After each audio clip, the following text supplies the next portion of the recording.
মুন্সিগঞ্জে টঙ্গীবাড়ি উপজেলার বালিগাঁও বাজারের কবুতরপট্টিতে জমে থাকা বর্জ্য ও ময়লার স্তূপ স্বেচ্ছাশ্রমে পরিষ্কার করলেন স্থানীয় বাসিন্দা রাজন মুন্সি ও কয়েকজন ব্যবসায়ী।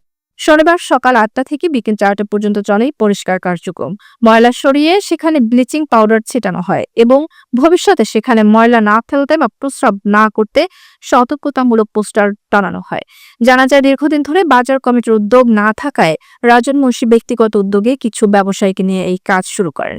তারা বলেন, দেশ ও পরিবেশ সবার, তাই পরিষ্কার পরিচ্ছন্ন রাখার দায়িত্ব আমাদের সবার। এ সময় বাজারের দোকানীদের ময়লা নির্দিষ্ট ঝুড়িতে রাখার আহ্বান জানানো হয়।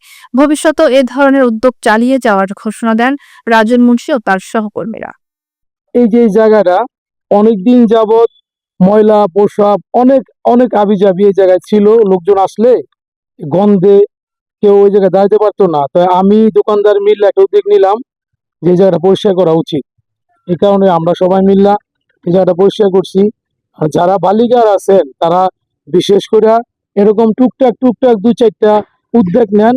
বাজারের লোক, এলাকার লোক সবাই ভালোবাসবো, সবাই আপনার জন্য দোয়া করব।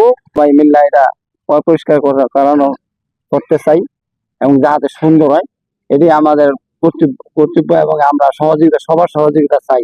আমি বাজারের এক দোকানদার, মিষ্টির দোকানদার। আমার পাশেই এই পিছনে ঘাটটা, এই ঘাটা আগে অনেক ভালো ছিল, ট্রলার টুলার বেরতো। এখন এই বাজারের অনেক দোকানদার এখানে ময়লা ময়লা ফালানোর পরে এই ঘাটটা বন্ধ হয়ে গেছে। তো আমি বিশেষ করে বলছি সব দোকানদার এখানে আর কেউ যেন ময়লা না ফেলে, এই ঘাটটা যেন পরিষ্কার রাখা হয়।